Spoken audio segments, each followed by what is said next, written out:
Bonjour et bienvenue Au cœur de la Bible. Ce matin, nous sommes ensemble pour étudier le premier livre de Samuel et nous sommes arrivés au chapitre 3. Est-ce que vous avez remarqué que nulle part dans la Bible, il n'est dit qu'il faut lire la Bible? Alors certes, il est très bon, bien sûr, de lire la parole de Dieu. Et d'ailleurs, dans Proverbe, il est ordonné que les discours de Dieu ne s'éloignent pas de nos yeux. Chapitre 4, le verset 21. Mais le Seigneur ne veut pas que nous nous arrêtions là. Ce qu'il recherche, ce ne sont pas tant des gens qui lisent la Bible, mais ce sont des gens qui la méditent. C'est une étape complémentaire à la lecture.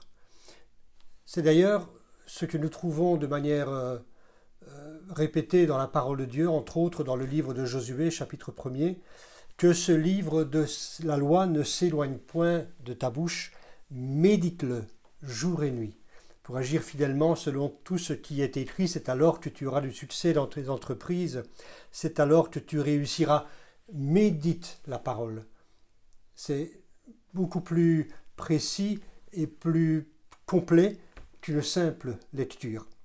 Et d'ailleurs, une des fonctions de la méditation est, entre autres, d'apprendre à reconnaître et à écouter la voix de Dieu. Et c'est ce que nous allons faire ensemble au travers du partage de ce troisième chapitre du livre de Samuel.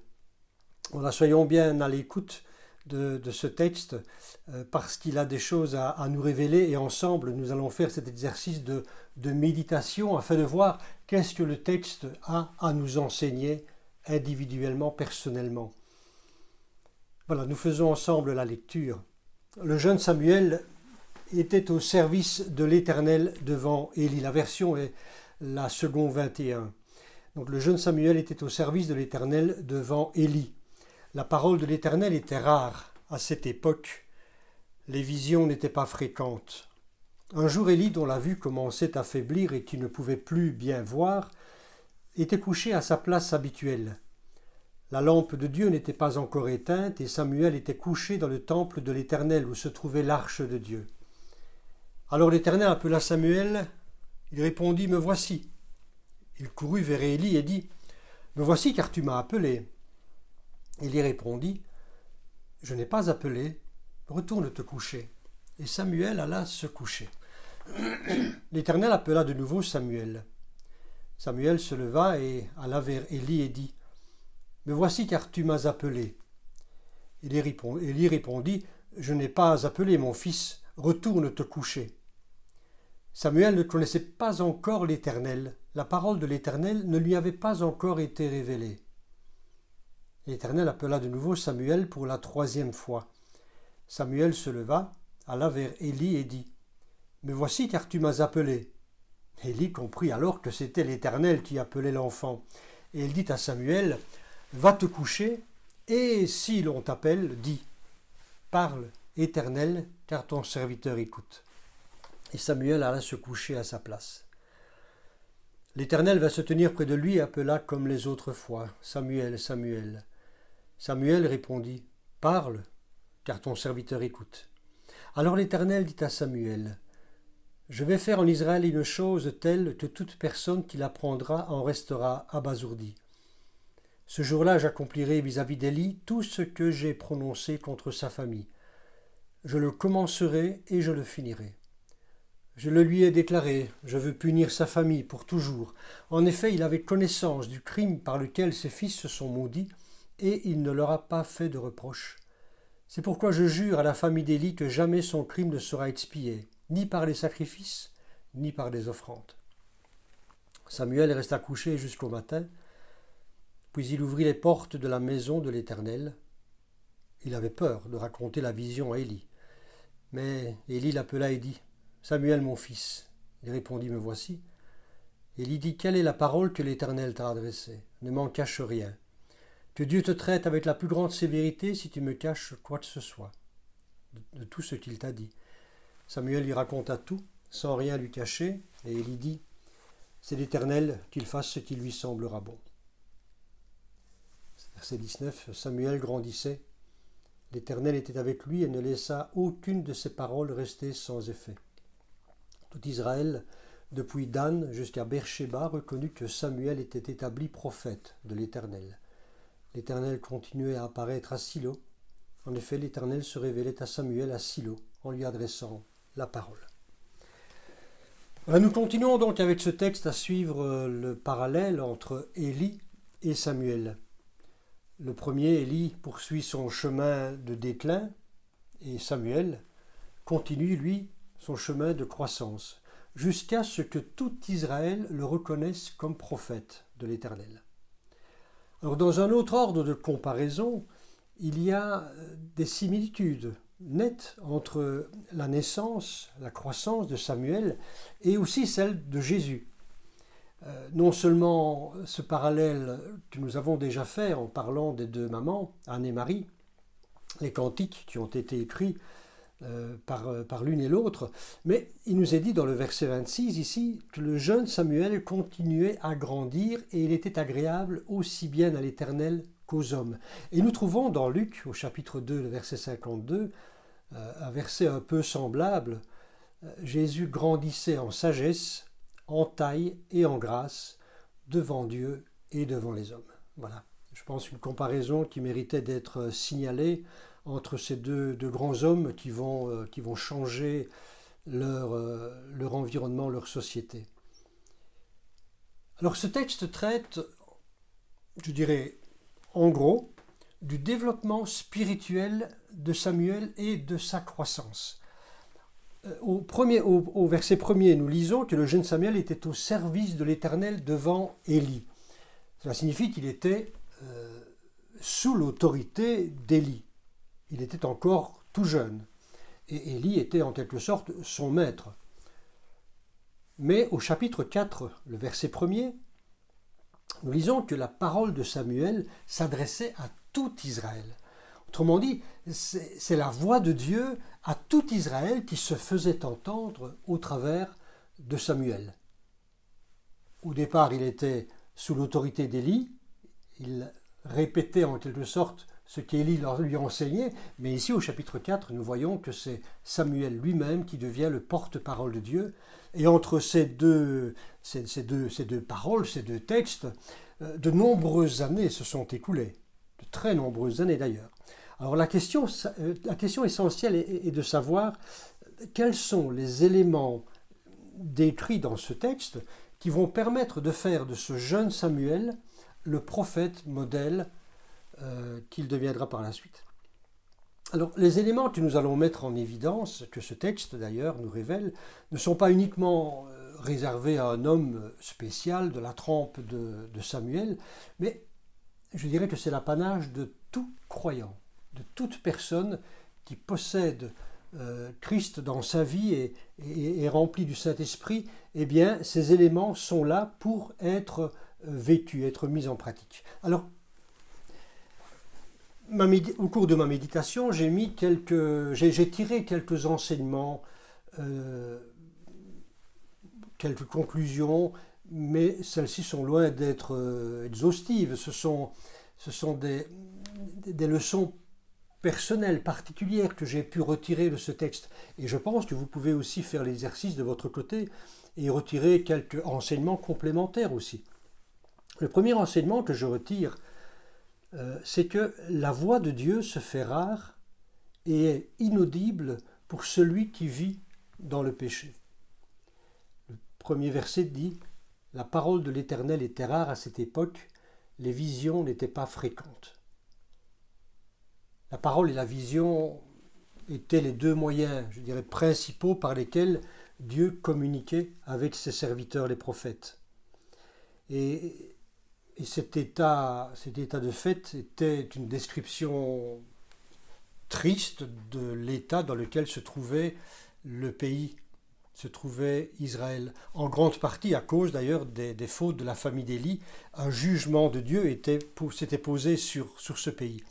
Alors l'expression « la parole de Yahweh » fait référence davantage à une communication directe plutôt qu'à une révélation écrite, ce qui n'empêche pas l'autre. On peut très bien recevoir de Dieu une parole inspirée, une parole directe, un réma, on pourrait dire une révélation de Dieu, et pourtant cette parole est inspirée, elle est tirée des Écritures.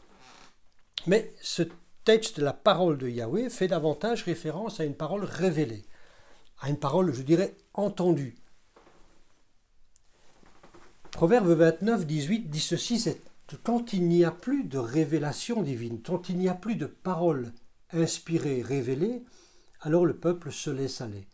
Le peuple est sans frein, le peuple est sans direction, ouvert, je dirais, à l'évasion de l'ennemi. Lorsque Dieu retire sa parole, c'est toujours le signe d'un jugement. Il n'y a plus de direction précise et en quelque sorte nous marchons dans les ténèbres. Et d'ailleurs, dans les années 760 avant Jésus-Christ, Dieu avait annoncé un jugement de la même espèce. Et ce jugement, c'est Amos, son prophète, qui va le transmettre. C'est une menace, il a menacé son peuple de famine. Amos 8, 11, nous lisons ceci. Voici les jours viennent, dit le Seigneur l'Éternel, où j'enverrai la famine dans le pays, non pas la disette du pain et la soif de l'eau, mais la faim et la soif d'entendre les paroles de l'Éternel. Autrement dit, les gens iraient à gauche, à droite pour trouver une parole, mais ils ne la trouveront pas. Ce sont des temps d'errance, des temps de perdition, lorsque nous ne sommes plus à même d'entendre la voix de l'Éternel, parce qu'il se tait. Donc cette conclusion est celle-ci, la voix de Dieu se fait rare et est inaudible pour celui qui vit dans le péché. La lampe de Dieu n'était pas encore éteinte, nous lisons au verset 3. Samuel était couché dans le temple de l'Éternel où se trouvait l'arche de Dieu. Alors la lampe, c'était la lampe du chandelier à 7 branches, qui devait continuellement d'ailleurs briller et que l'on trouve dans le mobilier, on pourrait dire, qui se trouvait dans le lieu saint. L'huile ne devait jamais tarir. Elle était renouvelée soir et matin. Et très probablement que Samuel avait cette fonction. Et il devait être tard dans la nuit parce que la lumière à 7 becs était en train de faiblir. Samuel était couché, pas dans le lieu saint ni dans le lieu très saint, probablement dans le parvis ou dans le voisinage, en tout cas du sanctuaire. Et la question que l'on peut se poser alors que Samuel est endormi, c'est comment est-ce que Dieu a parlé à Samuel ? On pourrait se dire quel média a-t-il utilisé ? On sait que Samuel était jeune, à ce moment-là il devait être un adolescent, peut-être 14, 16 ans. Samuel était couché, il dormait comme un adolescent peut dormir. Et il entend la voix de l'Éternel, mais comment l'entend-il ? Était-ce une voix audible ? Alors, bien sûr, vous allez me dire qu'il n'est pas possible de le savoir, mais on se pose la question de savoir comment se fait-il qu'Élie n'a rien entendu ? Ni la première fois, mais ni la seconde, ni même la troisième. C'était donc très probablement, je pense, une voix intérieure, mais une voix divine, une voix objective. Ce n'était pas une hallucination, ce n'était pas simplement une voix subjective. Non, non, il avait véritablement, Samuel, entendu une voix intérieure lui parler, suffisamment distinctement pour qu'il soit réveillé. Je pense que toute personne qui est née d'en haut, qui est née de l'esprit, possède un organe intérieur qui est propre à recevoir la révélation de Dieu. Une sorte d'organe qui se trouve à l'intérieur de l'humain, de l'homme, et qui lui permet d'être en connexion avec Dieu et en quelque sorte de pouvoir entendre cette voix, cette révélation. Au verset 7, il nous est dit que Samuel ne connaissait pas encore l'Éternel. Très intéressant cette remarque. La parole de l'Éternel ne lui avait pas encore été révélée. Il y a une relation, un rapport entre les deux. La connaissance de Dieu passe par la reconnaissance de sa voix. Alors, c'est vrai qu'il connaissait l'Éternel, bien sûr par la formation théorique et pratique qu'il avait reçue par Élie. Samuel, nous avons lu, était au service de l'Éternel devant Élie, donc sous la responsabilité, sous la conduite d'Élie. Donc il écoutait la Torah, il écoutait les enseignements relatifs à tous les sacrifices, il était dans sa formation de lévite, il savait il avait appris comment on devait fonctionner, comment les sacrifices devaient se réaliser, mais il s'agissait d'une connaissance partielle et par personne interposée. Vous savez, écouter les messages dans l'Église, suivre des enseignements bibliques, recevoir une formation, je dirais, religieuse, académique, qui peut être très, très poussée, donnée par des professeurs éminents, hein, c'est très formatif. Mais c'est insuffisant pour connaître l'Éternel. Cela permet de connaître des choses sur Dieu, mais cela ne nous donne pas l'autorisation de dire « je connais Dieu ». Non, non, nous ne connaissons pas Dieu uniquement par la formation, je dirais, qu'un tiers peut nous apporter. Nous connaissons Dieu parce que nous avons appris à entendre la voix de Dieu. Mais bien sûr, les deux accès, que ce soit l'apprentissage par un tiers ou que ce soit directement l'entendre, la voix de Dieu, sont deux éléments, deux accès indispensables et ils se complètent. Mais il nous est bien dit que Samuel ne connaissait pas l'Éternel parce qu'il n'avait pas pu encore entendre cette voix intérieure de Dieu. Cette voix de Dieu se fait claire et distincte dans le cœur quand le cœur est disposé. Donc la voix de Dieu se fait claire et distincte quand le cœur est disposé. Donc encore faut-il, pour entendre la voix de Dieu, que le cœur soit bien disposé. Samuel ne connaissait pas encore l'Éternel. Et ce encore, peut-être fait-il référence, souvenez-vous, aux deux fils d'Élie, où là aussi il nous était dit qu'ils ne connaissaient pas l'Éternel. Et d'ailleurs, ils ne le connaîtront jamais. Ils ne parviendront jamais à vraiment connaître l'Éternel. Et la différence vient du fait que Samuel était quelqu'un qui était prompt à écouter. Il était éducable, enseignable. Il était jeune et ignorant, c'est vrai, mais il était désireux d'apprendre. Et c'est la raison pour laquelle il ne cessait de grandir et de croître. Au chapitre 2, verset 21, nous lisons « Quant au jeune Samuel, il grandissait devant l'Éternel. » Au verset 26, le jeune Samuel continuait à grandir, et il était agréable aussi bien à l'Éternel qu'aux hommes. Et le chapitre 3, le verset 19, nous lisons « Samuel grandissait. L'Éternel était avec lui et ne laissa aucune de ses paroles rester sans effet. » Donc nous voyons Samuel grandir et croître, parce que son cœur est bien disposé. Pour celui dont le cœur est bien disposé, Dieu veille à ce que chacun apprenne à entendre clairement sa voix. C'est une déduction que je fais de ce texte. Dieu a dû s'y reprendre à 4 fois. À 4 fois, il a dû interpeller Samuel pour que sa parole soit clairement entendue. Donc c'est un véritable apprentissage. Une fois n'a pas suffi, 2 fois non plus, 3 fois. Et probablement nous faudra-t-il un apprentissage long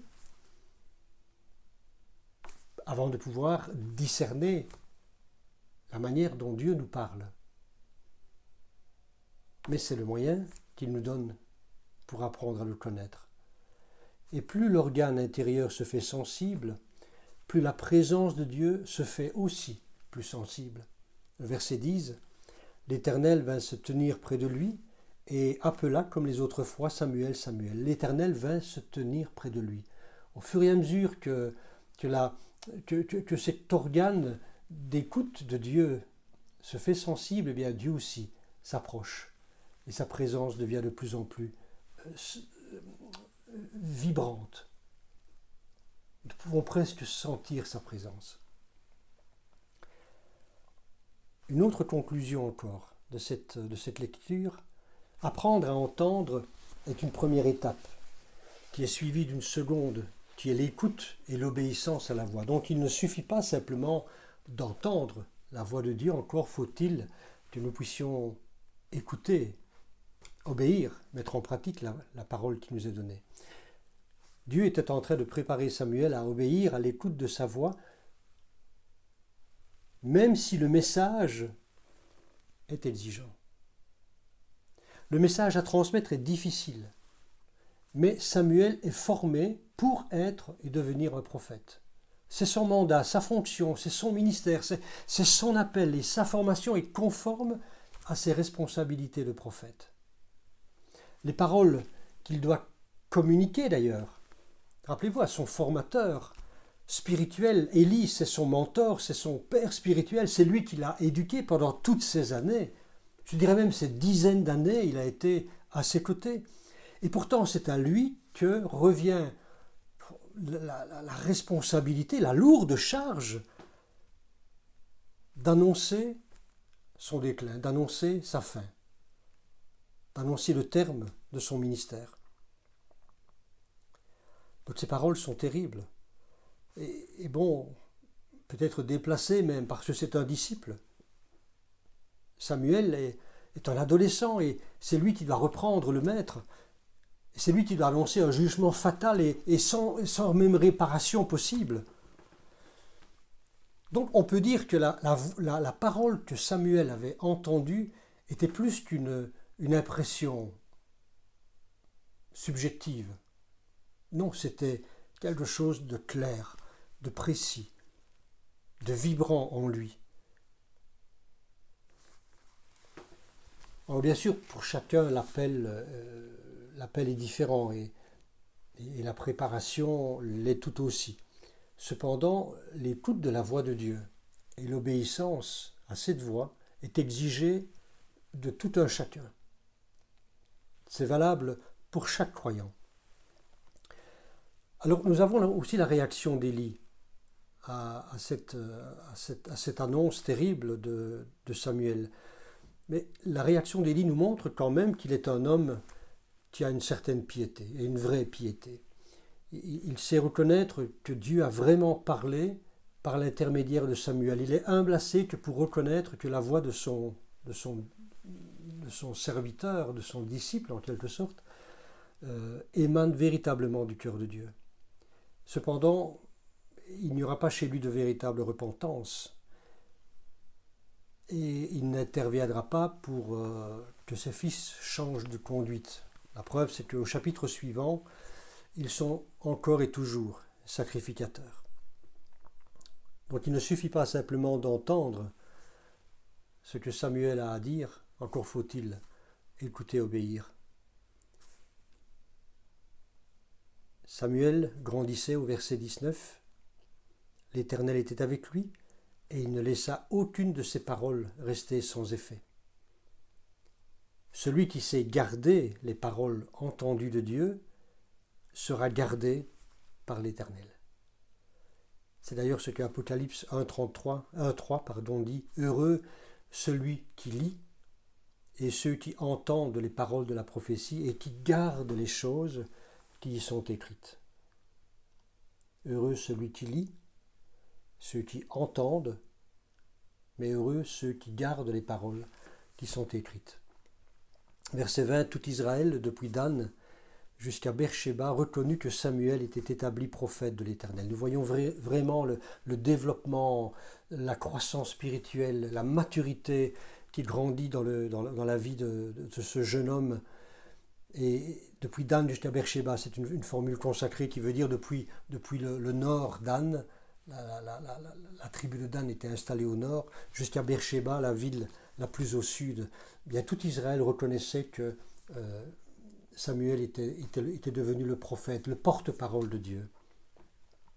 Voilà donc quelques conclusions que j'ai tirées de ce texte, mais à vous maintenant de tirer des conclusions en relisant ce texte et en et en tirant la substance, les enseignements qui vont vous permettre aussi d'entendre de votre côté la voix de Dieu. Alors méditons pour terminer cette simple parole de sagesse d'Élie, parole simple mais profonde, qui est source d'une grande révélation, tout en disposant bien sûr nos cœurs. Cette simple parole, parle, Éternel, car ton serviteur écoute. Voilà ce que tu diras à l'Éternel lorsque tu entendras, lorsque de nouveau cette voix retentira chez toi. Parle, Éternel, car ton serviteur écoute. Magnifique de réaliser que Dieu parvient toujours à ses fins. Il accomplit son œuvre, et s'il trouve une oreille attentive, alors il parle et il poursuit son avancée. C'est ainsi que Dieu sait utiliser les périodes sombres de l'existence pour rebondir et redonner vie à son plan. Il n'est jamais à court de ressources et il ne laissera jamais son peuple privé de toute grâce. Et il en est de même pour nous aujourd'hui. Samuel sera le premier prophète d'une longue série et d'une nouvelle dispensation, parce qu'il a su être un homme à l'écoute de l'Éternel. Voilà, notre prière pour ce matin sera simple. Parle, Éternel, car ton serviteur écoute. Simplement. Que Dieu vous bénisse et bonne journée à chacun. Et je vous donne rendez-vous à très bientôt.